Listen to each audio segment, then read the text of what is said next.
আসসালামু আলাইকুম ওরহমতুল্লাহ। দৈনন্দিন শত ব্যস্ততার মাঝে এই কোলাহলপূর্ণ পৃথিবীর দৌড়ঝাঁপ থেকে ক্ষণিকের জন্য আপনার মূল্যবান সময় থেকে কিছুটা সময় কি আমাকে দেবেন? আমি আপনাদের শোনাতে চাই এমন এক ব্যক্তির কাহিনী যা কোনো কল্পলোকের রূপকথা নয়। এ শুধু এক গল্প নয়, বরং বিশ্বাস, ধৈর্য আর মহান আল্লাহর প্রতি আস্থার এক জীবন্ত প্রতিচ্ছবি। এই কাহিনী আপনাকে এমন এক জগতে নিয়ে যাবে যেখানে ঈমানের শক্তি জাগতিক সব হিসেব নিকেশকে ধূলিসাৎ করে দেয়। চলুন সময়ের চাকাকে ঘুরিয়ে আমরা ফিরে যাই 1400 বছর আগের আরবের সেই উত্তপ্ত মরুভূমির বুকে। আশা করি ইসলামের প্রতি আপনার ভালোবাসার কারণে আর পরবর্তী ইসলামিক ভিডিওগুলো পেতে আপনি অবশ্যই এই চ্যানেলটি সাবস্ক্রাইব করবেন।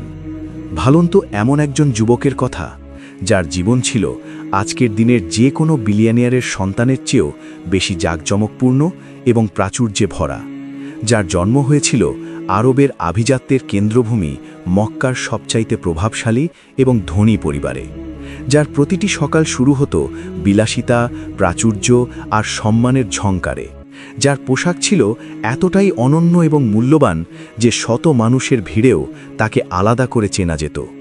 লোকেরা দূর থেকে তার ছায়া দেখেই নিজেদের মধ্যে বলাবলি করত, পথ ছাড়ো, ওই যে মক্কার চাঁদ আসছে, কুরাইশের গৌরব মুসআব আসছে।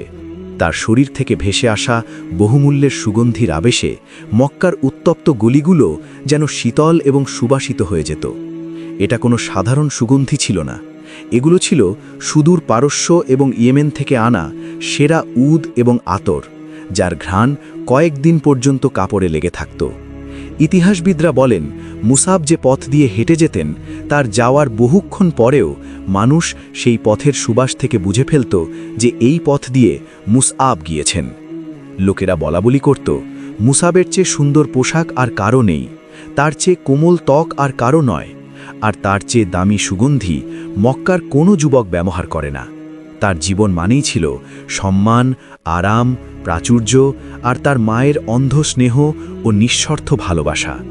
তিনি ছিলেন কুরাইশ বংশের চোখের মণি, মক্কার তরুণীদের কাছে এক আরাধ্য স্বপ্নপুরুষ। তার বাবা মা তাকে নিয়ে গর্ব করতেন, সভা সমাবেশে নিজেদের পাশে বসিয়ে তার পরিচয় করিয়ে দিতেন।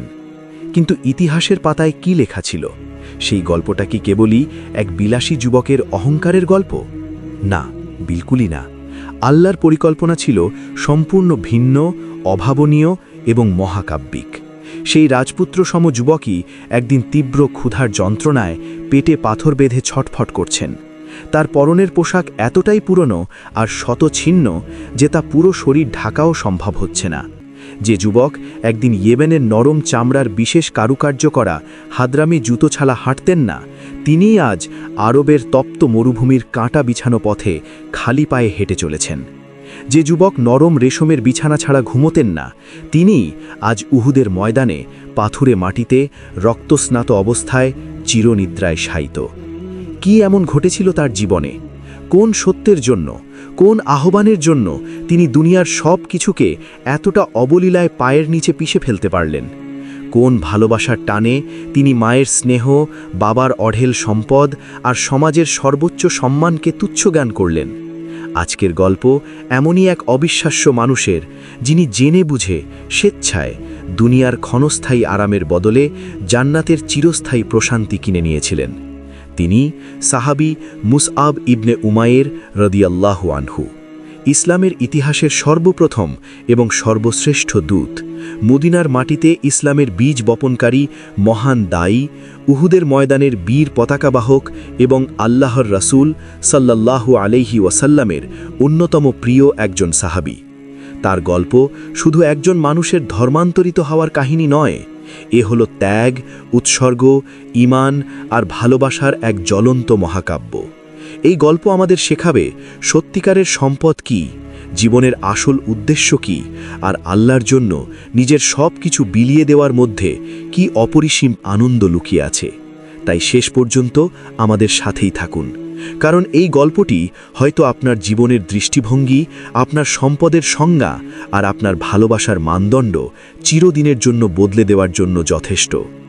আজ আমরা শুনতে যাচ্ছি মুসআব রাদিয়াল্লাহু আনহুয়ের জীবন কাহিনী। কিভাবে তিনি শুধু তার সময়ের নয়, পুরো ইতিহাসের অন্যতম শ্রেষ্ঠ সাহাবী হিসেবে পরিচিত হলেন, এবং কিভাবে তার বিশ্বাস, ধৈর্য এবং ত্যাগের মাধ্যমে তিনি আল্লাহর নিকট অত্যন্ত প্রিয় হয়ে উঠেছিলেন। চলুন হৃদয় খুলে এবং মনোযোগ দিয়ে এই অসাধারণ জীবন কাহিনীটি শোনা যাক। মুসআব ইবনে উমায়ের রাদিয়াল্লাহু আনহুয়ের জীবনকে বুঝতে হলে আমাদের ফিরে যেতে হবে জাহিলিয়াতের সেই মক্কায়, সেই মক্কা যা ছিল আরবের বাণিজ্যিক এবং সাংস্কৃতিক কেন্দ্র, কিন্তু নিমজ্জিত ছিল শিরক আর পৌত্তলিকতার গভীর অন্ধকারে। তিনি জন্মগ্রহণ করেছিলেন মক্কার অন্যতম প্রভাবশালী এবং ধনী গোত্র বনু আবদ আদ-দারে। এই গোত্রটি ছিল ঐতিহ্যগতভাবে কাবার রক্ষণাবেক্ষণ এবং এর পতাকাবাহকের দায়িত্বে নিয়োজিত, যা তাদের দিয়েছিল বিশেষ সম্মান ও মর্যাদা। তার বাবা উমায়ের ইবনে হাশেম এবং মা খুনাস বিনতে মালিক দুজনই ছিলেন অভিজাত এবং অত্যন্ত সম্পদশালী। বিশেষ করে তার মা খুনাস বিনতে মালিক ছিলেন এক কিংবদন্তিলুপী নারী। তিনি কেবল ধনীই ছিলেন না, বরং ছিলেন অত্যন্ত দৃঢ়চেতা, প্রভাবশালী এবং ব্যক্তিত্ব সম্পন্ন। তার রুচি ছিল খুব উঁচু দরের, এবং তিনি তার একমাত্র আদরের সন্তান মুসাবের জন্য কোনো কিছুতেই কমতি রাখতেন না। মুসাব যা চাইতেন তা তার সামনে হাজির হয়ে যেত। বলা যায় মুসাব ছিলেন তার পৃথিবী, তার অহংকার এবং তার ভবিষ্যৎ। শৈশব থেকেই তিনি বেড়ে উঠেছিলেন এক রাজকীয় পরিবেশে। তার জন্য পোশাকগুলো আসত সুদূর সিরিয়া এবং ইয়েমেন থেকে বাণিজ্য কাফেলার মাধ্যমে। সেগুলো ছিল সেই সময়ের সবচাইতে দামি এবং ফ্যাশনেবল পোশাক। সাধারণ কুরাইশ যুবকরা যা পরার স্বপ্ন দেখত তা ছিল মুসাবের নিত্যদিনের পোশাক। তার জুতো জোড়াও ছিল বিশেষ, যা হাদরামি নামে পরিচিত ছিল। হাদরামাউথের বিখ্যাত কারিগরদের হাতে বানানো সেই নরম চামড়ার জুতো পরার সৌভাগ্য মক্কার খুব কম যুবকেরই হতো। যখন তিনি সেজেগুজে ঘর থেকে বের হতেন, তখন গোটা পরিবেশটাই যেন বদলে যেত। তার ব্যবহৃত আতর বা সুগন্ধির ঘ্রাণ এতটাই তীব্র ও মনোমুগ্ধকর ছিল যে তিনি যে রাস্তা দিয়ে হেঁটে যেতেন তার যাওয়ার অনেকক্ষণ পরেও মানুষ সেই সুগন্ধি থেকে বুঝতে পারত যে একটু আগেই মুসাহাব এই পথ দিয়ে গিয়েছেন। মক্কার মায়েরা তাদের সন্তানদেরকে মুসাহাবের উদাহরণ দিয়ে বলতেন, দেখো, জীবন হলে মুসাহাবের মতো হওয়া উচিত, তার মতো হও। তার ব্যক্তিত্ব ছিল আকর্ষণীয়, চেহারা ছিল চাঁদের মতো সুদর্শন, কথা বলার ভঙ্গি ছিল মার্জিত এবং ব্যবহার ছিল নম্র। এক কথায় তিনি ছিলেন মক্কার গোল্ডেন বয়। সবাই তাকে ভালোবাসত, সম্মান করত। কুরাইশদের গুরুত্বপূর্ণ সভা সমাবেশে, যেমন দারুন নাদওয়াতে, মন্ত্রণা সভায় তার উপস্থিতি ছিল চোখে পড়ার মতো। তার বাবা মা গর্ব করে বলতেন, এ আমাদের মুসাব, আমাদের বংশের প্রদীপ। কিন্তু এই চাকচিক্য, এই বিলাসিতা, এই প্রাচুর্য, এসবের আড়ালে তার আত্মায় একটি গভীর শূন্যতা ছিল।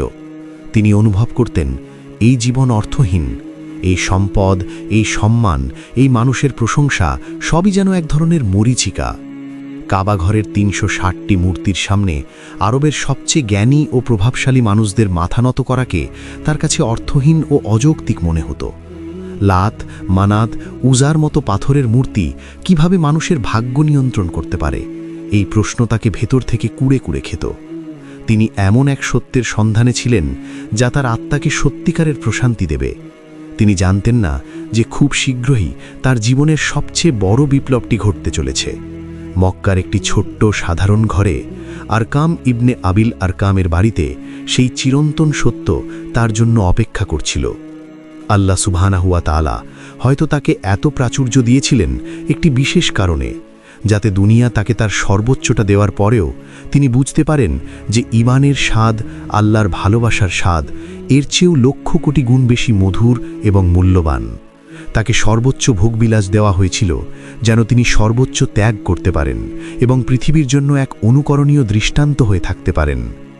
আজ আমরা শুনতে যাচ্ছি মুসাব রাদিয়াল্লাহু আনহুয়ের জীবন কাহিনী, কিভাবে তিনি শুধু তার সময়ের নয়, পুরো ইতিহাসের অন্যতম শ্রেষ্ঠ সাহাবী হিসেবে পরিচিত হলেন, এবং কিভাবে তার বিশ্বাস, ধৈর্য এবং ত্যাগের মাধ্যমে তিনি আল্লাহর নিকট অত্যন্ত প্রিয় হয়ে উঠেছিলেন।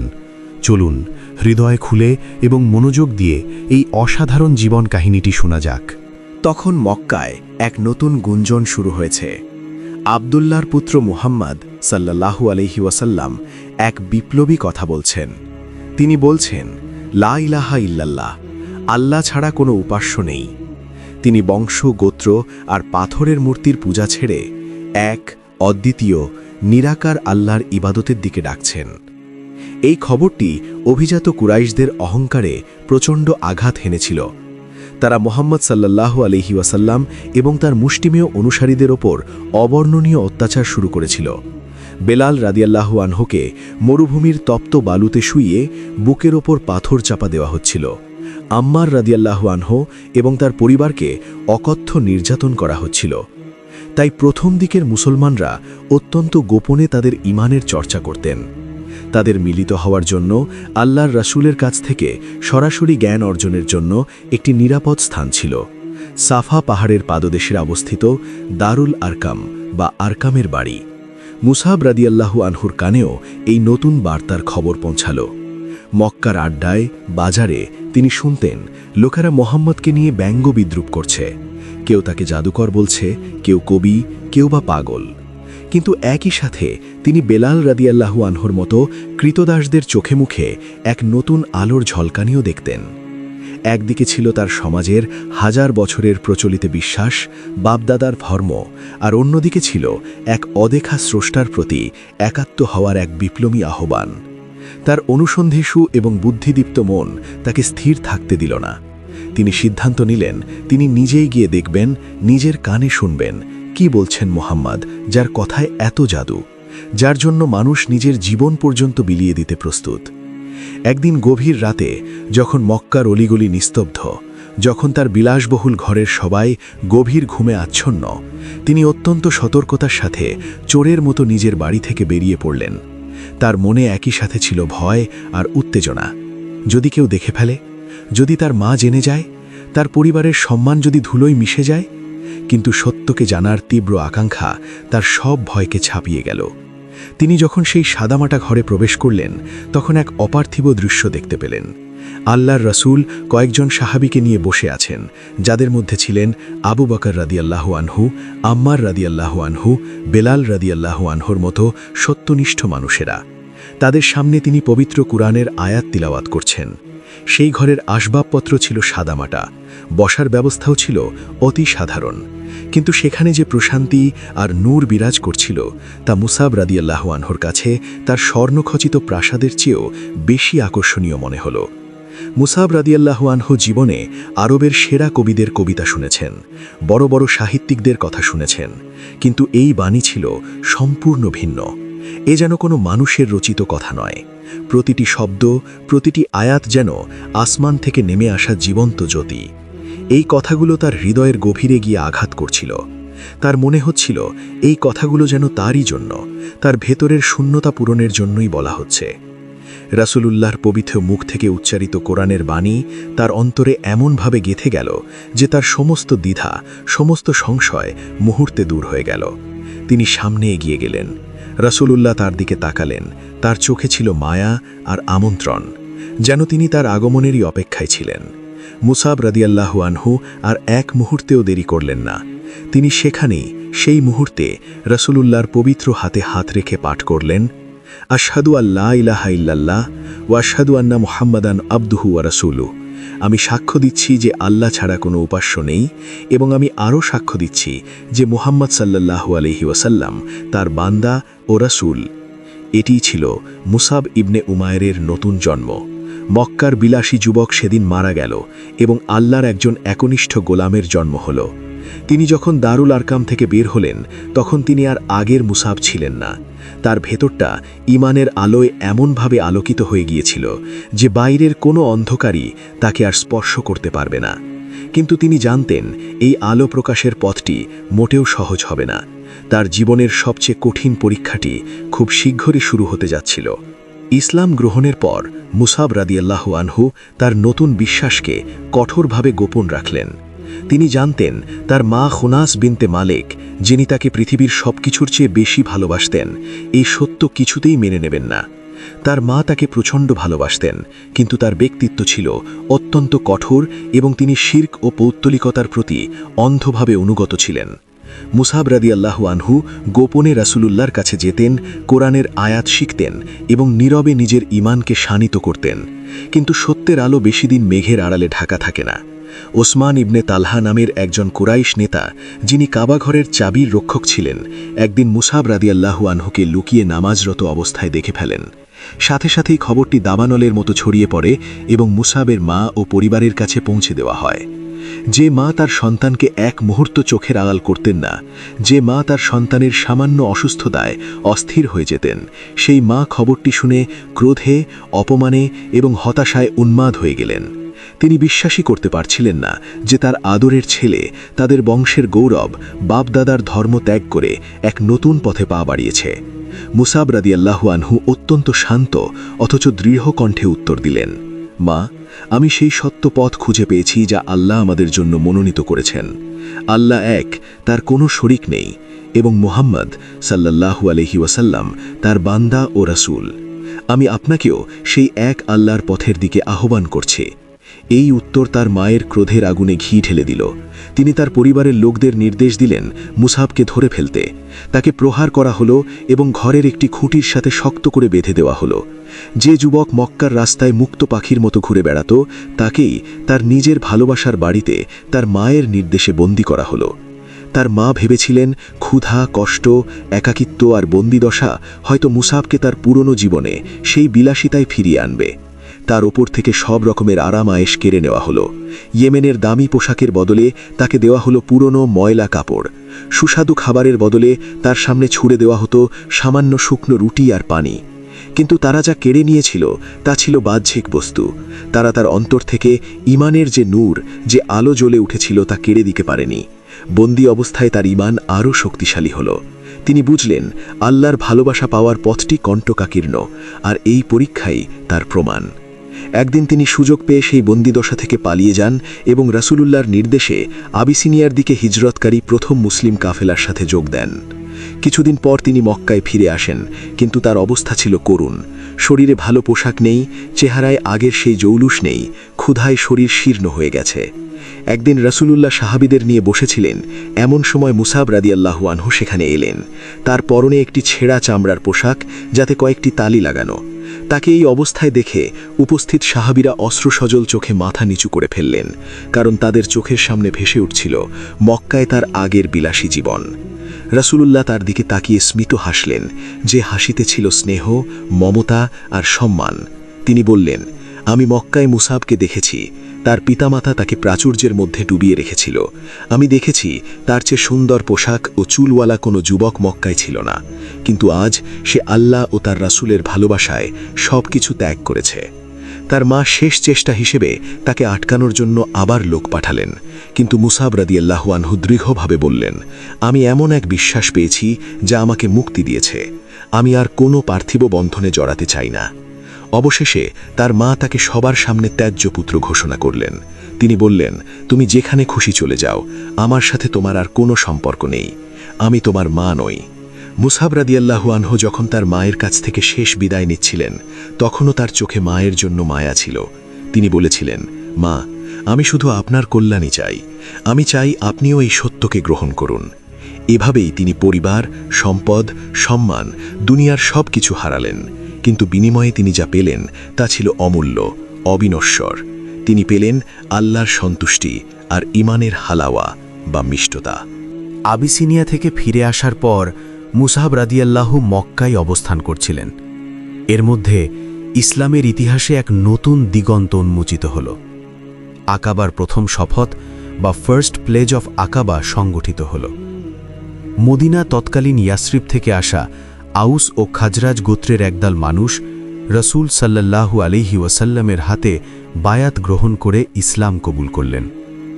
তারা যখন মদিনায় ফিরে যাওয়ার জন্য প্রস্তুত হলেন, তখন তারা রাসূলের কাছে একজন শিক্ষক চাইলেন, এমন একজন যিনি তাদের মদিনায় গিয়ে কুরআন শেখাবেন, দ্বীনের সঠিক জ্ঞান দেবেন এবং ইসলামের দিকে সেখানকার মানুষদেরকে আহ্বান করবেন।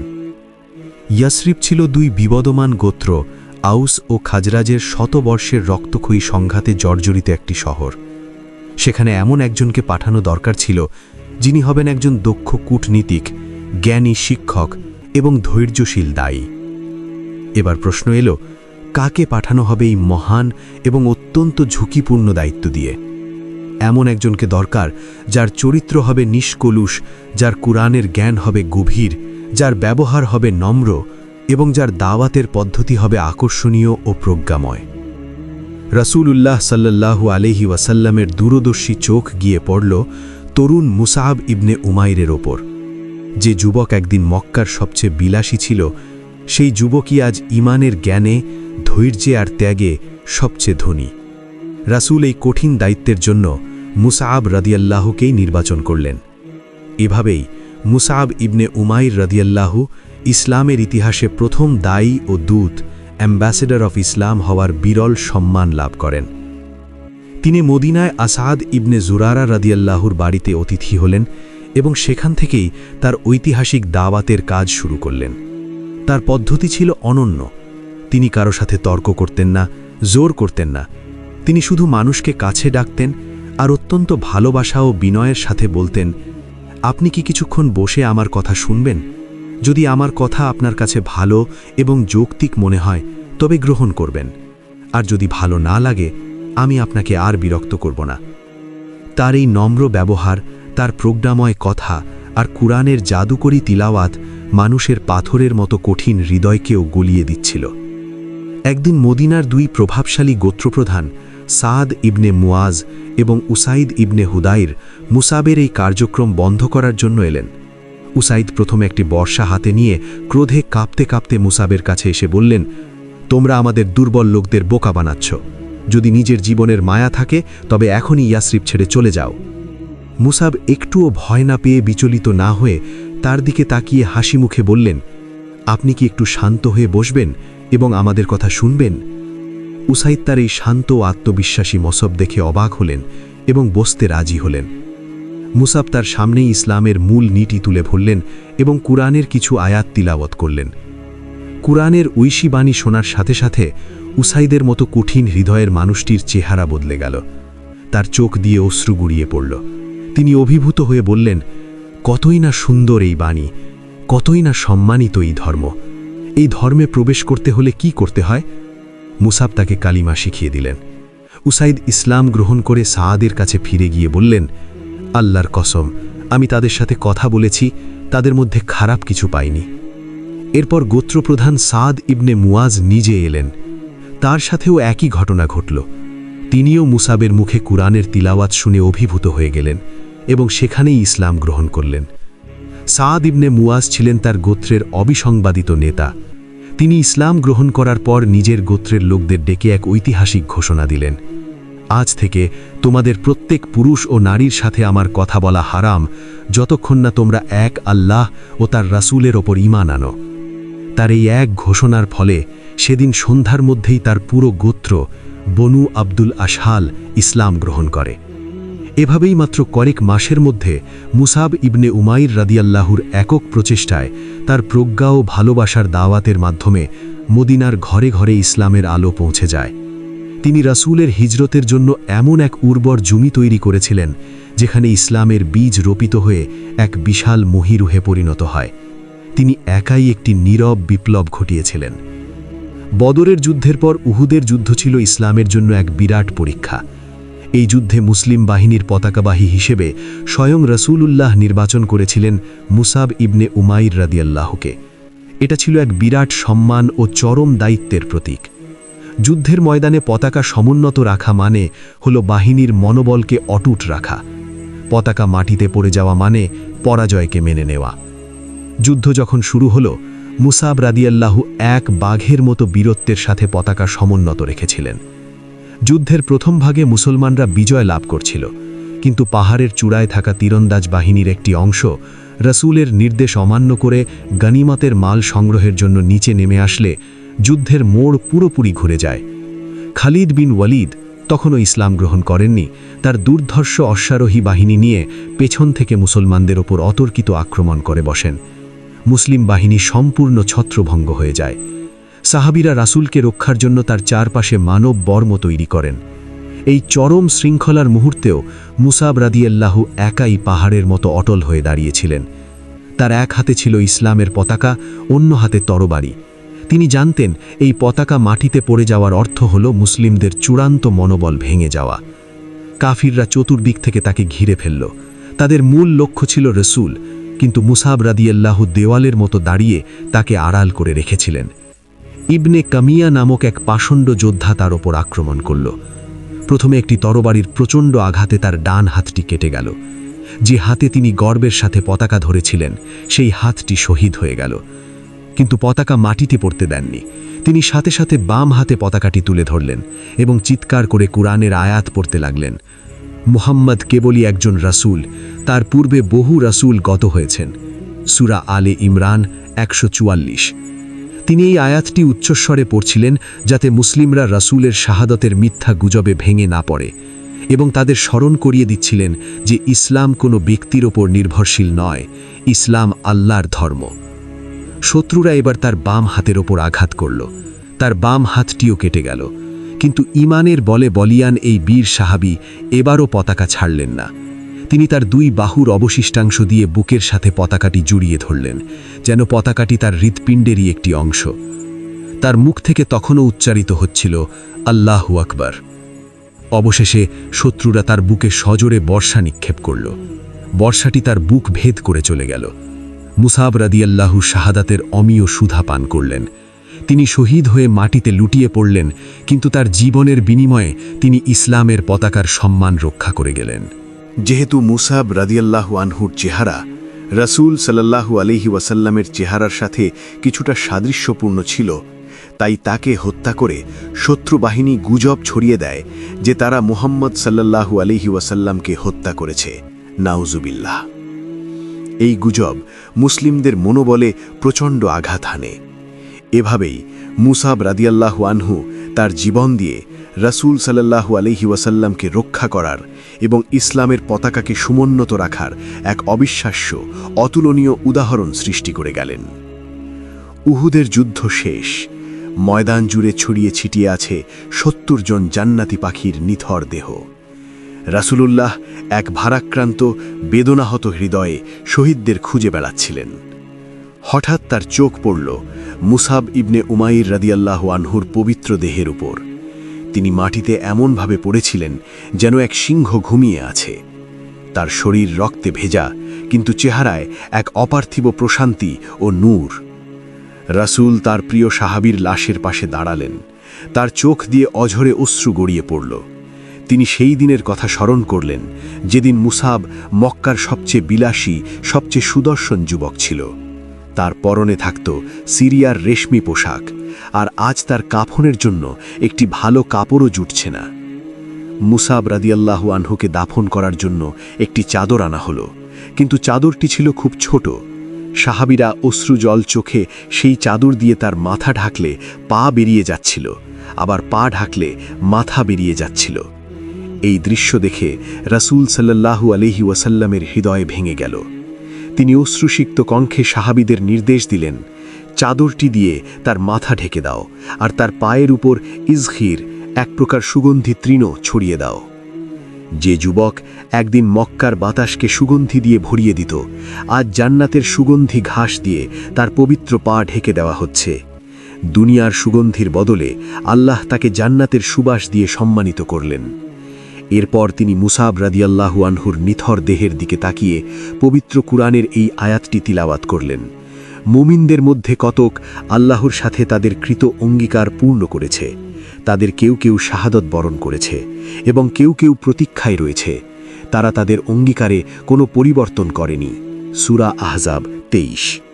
তিনি বিশ্বকে জানিয়ে দিলেন যে মুসাব তাদেরই একজন যারা আল্লাহর সাথে করা ওয়াদা অক্ষরে অক্ষরে পালন করে গেছেন। এরপর তিনি ময়দানে উপস্থিত শহীদদের দিকে তাকিয়ে বললেন, আমি সাক্ষ্যবাদ করছি, কিয়ামতের দিন এরা সবাই আল্লাহর দরবারে শহীদ হিসেবে উপস্থিত হবে। তোমরা এদের কবর জিয়ারত করতে এসো এবং এদের সালাম দিও। আল্লাহর কসম, যার হাতে আমার প্রাণ, কিয়ামত পর্যন্ত যেই তাদের সালাম দেবে তারা সে সালামের জবাব দেবে। এই কথাগুলো যখন রাসূল সাল্লাল্লাহু আলাইহি ওয়াসাল্লাম বলছিলেন, তখন সেখানে উপস্থিত সকল সাহাবীর চোখ দিয়ে পানি পড়ছিল। তারা সবাই অনুভব করছিলেন যে মুসাব রাদিয়াল্লাহু আনহু তার জীবনের পরীক্ষায় সর্বোচ্চ নম্বর পেয়ে উত্তীর্ণ হয়েছেন। তিনি আল্লাহকে দেওয়া কথা রেখে গেছেন। মুসাব ইবনে উমাইর রাদিয়াল্লাহু আনহুর জীবন কোনো সাধারণ গল্প নয়। এটি আমাদের জন্য, বিশেষ করে আজকের তরুণ প্রজন্মের জন্য এক আলোকবর্তিকা। তার জীবনের প্রতিটি অধ্যায়ে রয়েছে আমাদের জন্য অমূল্য শিক্ষা। 1. দুনিয়া ক্ষণস্থায়ী, আখেরাত চিরস্থায়ী। মুসাব রাদিয়াল্লাহু আনহুর জীবন আমাদের চোখের সামনে দুনিয়ার চাকচিক্যের অসারতা তুলে ধরে। যে যুবক মক্কার সেরা পোশাক পরত, তার কাফনের জন্য একটি আস্ত কাপড়ও জোটেনি। এটি আমাদের শেখায় দুনিয়ার ব্র্যান্ডেড পোশাক, দামি গাড়ি আর সামাজিক স্ট্যাটাস চূড়ান্ত সাফল্য নয়। আসল সাফল্য হল আল্লাহর সন্তুষ্টি অর্জন করা, যা চিরস্থায়ী। আমাদের আজকের জীবনের ভোগবিলাস জানিয়ে আমরা গর্ব করি, তার প্রায় সব কিছুই মৃত্যুর সাথে সাথে শেষ হয়ে যাবে। থেকে যাবে শুধু আমাদের ঈমান আর আমল। 2. ঈমানই সবচেয়ে বড় সম্পদ।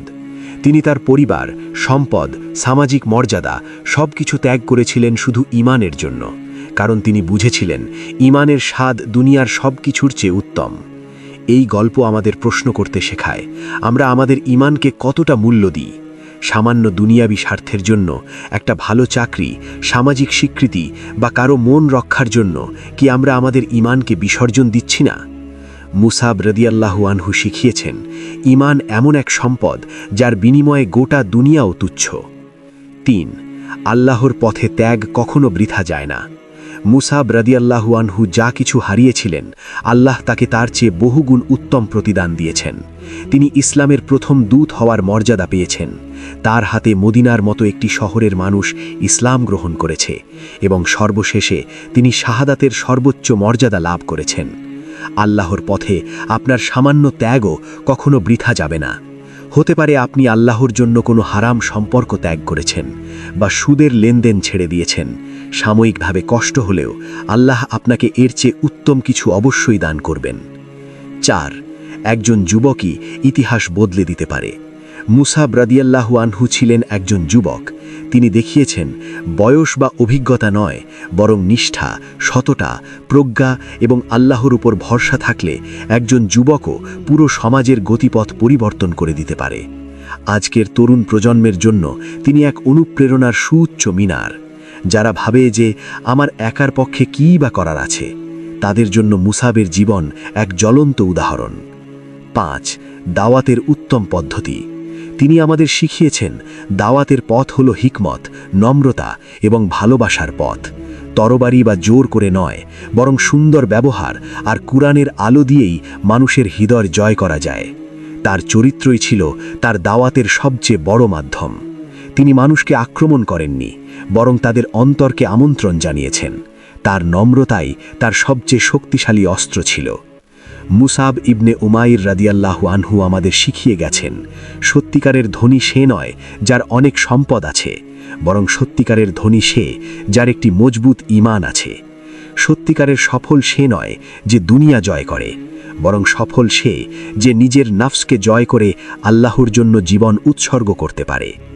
আল্লাহ আমাদের সবাইকে সাহাবী মুসাব ইবনে উমাইর রাদিয়াল্লাহু আনহুর জীবন থেকে শিক্ষা গ্রহণ করার এবং তার মতো ত্যাগী, সাহসী এবং আল্লাহ ভীরু হওয়ার তৌফিক দান করুন। প্রিয় ভাই ও বোনেরা, আসুন আমরা ইসলামের ছায়াতলে থাকি। নিত্য নতুন এরকম সাহাবীদের কষ্টের জীবনের কাহিনী শুনতে চ্যানেলটি দয়া করে প্লিজ সাবস্ক্রাইব করে দিন। আমরা আপনাদের জন্যই কষ্ট করে ইসলামের প্রচারের জন্য কষ্ট হলেও এরকম প্রতিনিয়ত ভিডিও দিয়ে থাকি। আল্লাহ আপনাকে, আপনার পরিবারকে সুস্থ রাখুক, ইসলামমুখী করে রাখুক। ইনশাআল্লাহ দেখা হচ্ছে পরবর্তী ভিডিওতে। আমিন ইয়া রাব্বাল আলামিন।